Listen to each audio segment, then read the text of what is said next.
Mga kababayan, sa panahon ng kasinungalingan, ang katotohanan ng unang pinapatahimik. Totoo po yan. Sa pagsali sa aking YouTube membership, tinutulungan ninyo akong maging malaya at mananatiling malaya. Walang takot, walang pinapanigan, at handang lumaban para sa bayan. Salamat po. Sali na po kayo dyan sa hashtag #WalkWithLand YouTube channel membership. At hey, hindi na po ako mahihiya sa inyo. Our goal is to reach 100,000 subscribers. Imagine that, a community of truth seekers, no? From Quezon City to Riyadh, from Toronto to Dubai, all united. And if you are an OFW in Saudi Arabia, mga kaibigan, no? UAE, yan sa mga Abu Dhabi, etc., no? US, Canada, or even in Hong Kong, Singapore, this is for you, no? Okay, hit that subscribe button now, like this video, comment your thoughts, share it with your kababayan. So, our kababayans abroad, no? And if you can, send a super thanks to keep this channel going strong. Higher ad revenue means more hard-hitting content for you. Diretso na tayo sa punto, Pangil ni Dilima, nagwala na puputulan ni Ka Marcoleta. Okay, magugulat kayo nasunog ang impeachment complaint laban kay VP Sara Duterte. Ito'y hindi chismis, mga kaibigan.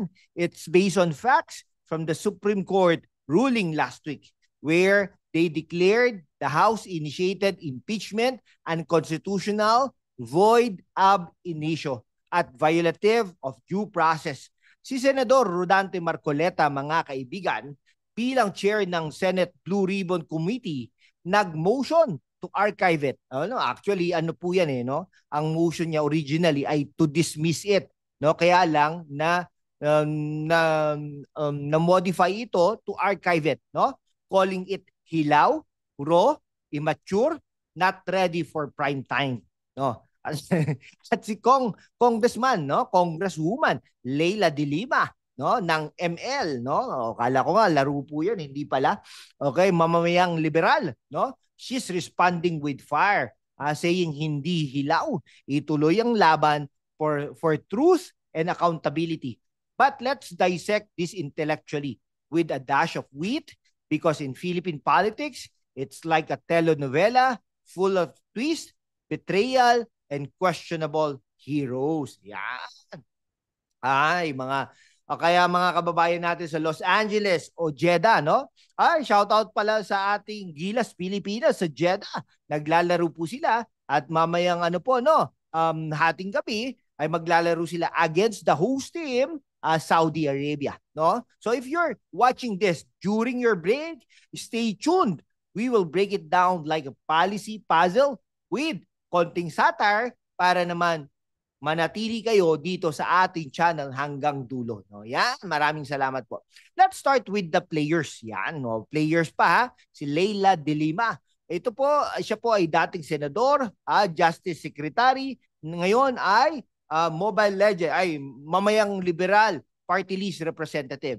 She's a human rights advocate, no doubt, pero let's be fact-based. Remember 2016, she led the Senate probe into Duterte's drug war, accusing him of extrajudicial killings. Brave, di ba? Yes, but then, boom, arrested on drug conspiracy charges based on testimonies from inmates and alleged drug lords. Okay, grabe. 7 taon siyang nag-stay sa prison, no? Spent years in detention, granted bail in 2023, acquitted in some cases by 2024. But critics say those charges weren't baseless. They pointed to her alleged ties to drug syndicates during her DOJ stint. Okay, ito yung fact. The ICC is still investigating, no?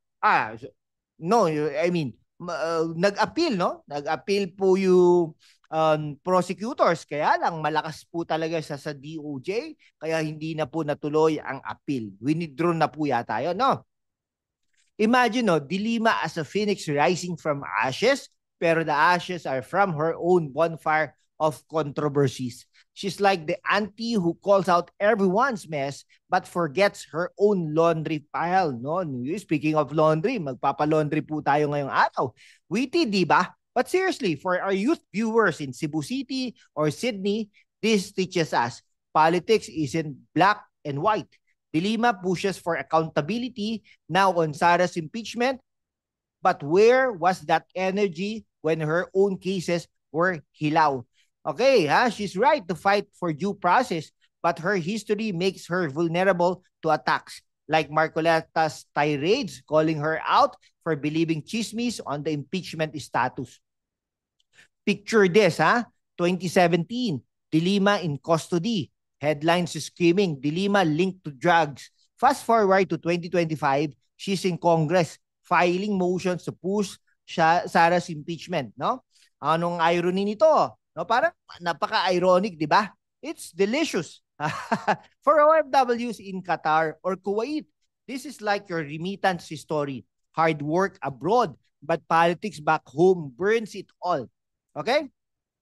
Impeachment under Article 11 of the Constitution requires betrayal of public trust, culpable violation, but Supreme Court said the House rushed it without proper endorsement. Dilima insists it's not hilaw, but facts show procedural lapses like no verified complaint before articles were approved.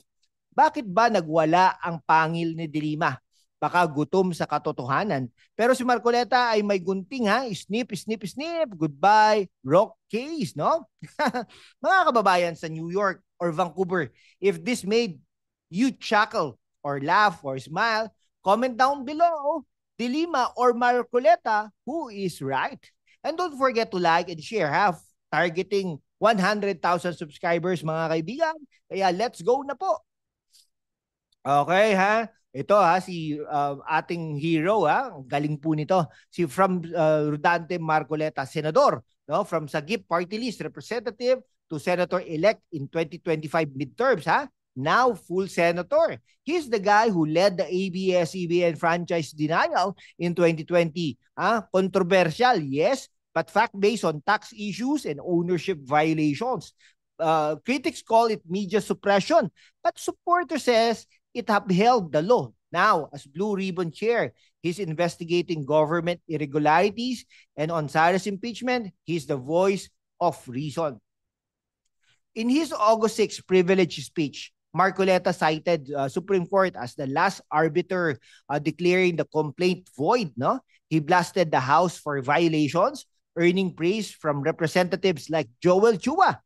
No, yan, feature din po natin yan. No, alam niyo po si Marcoleta, yung journey niyo po, from her humble beginnings, no, to grilling giants like ABS-CBN executives, is inspirational for youth in Davao City or Melbourne.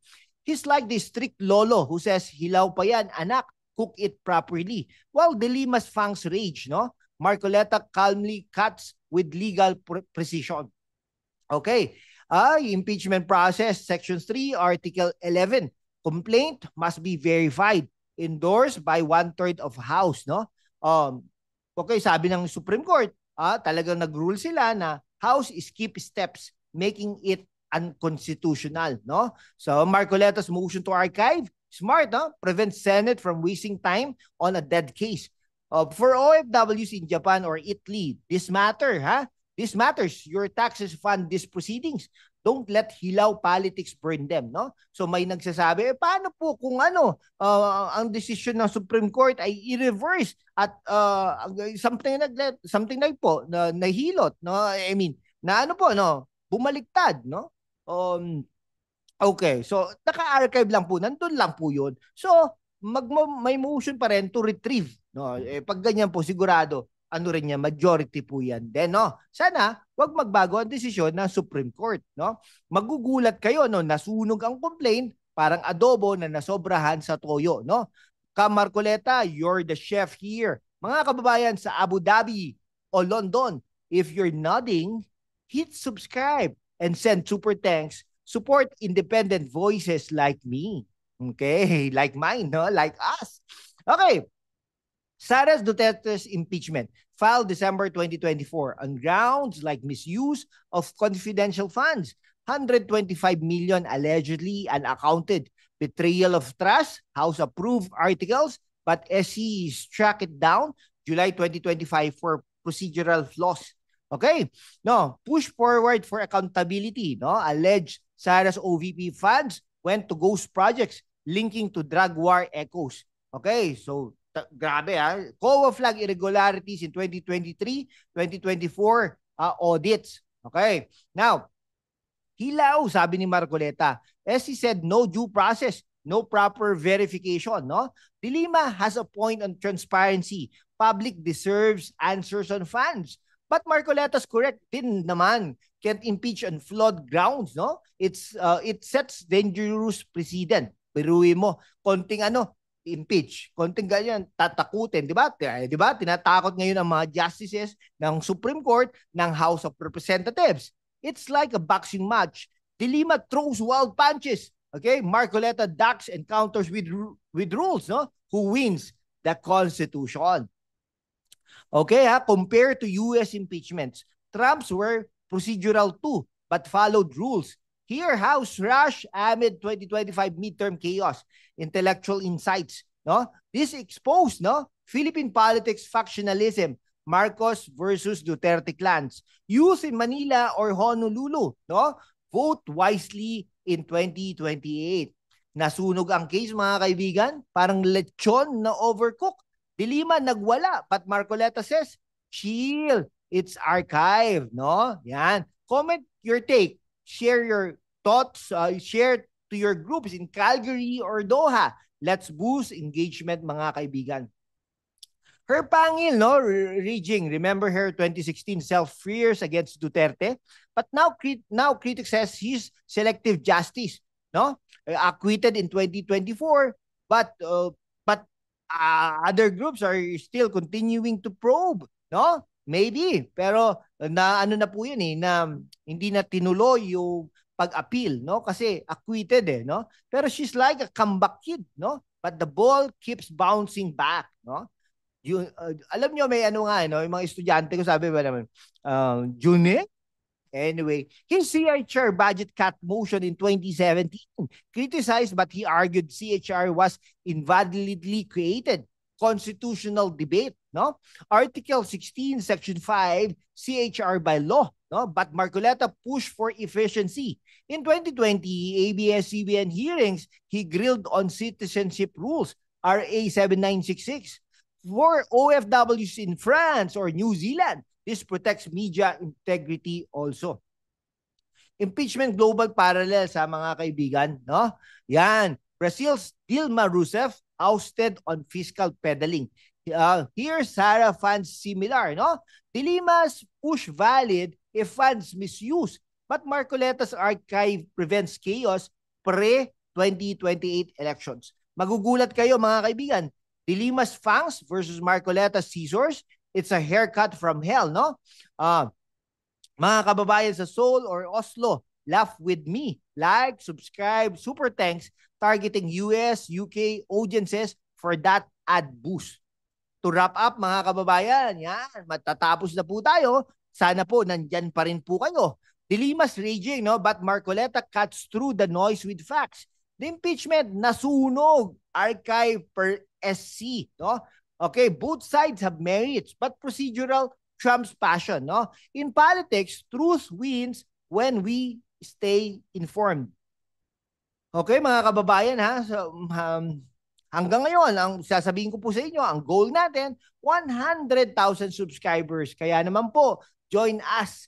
Join now. If you are in Quezon City, Riyadh, Toronto, Dubai, Sydney, or any OFW hotspot like Jeddah, Abu Dhabi, London, Vancouver, hit that subscribe button. I-like, i-comment, Marcoleta for the win. Share widely and send super thanks. Your support from US, Canada, Saudi, UAE, Australia keeps this free. Salamat sa panonood, mga kababayan. Stay woke, stay critical. God bless the Philippines and our OFWs. Mabuhay ang Pilipinas.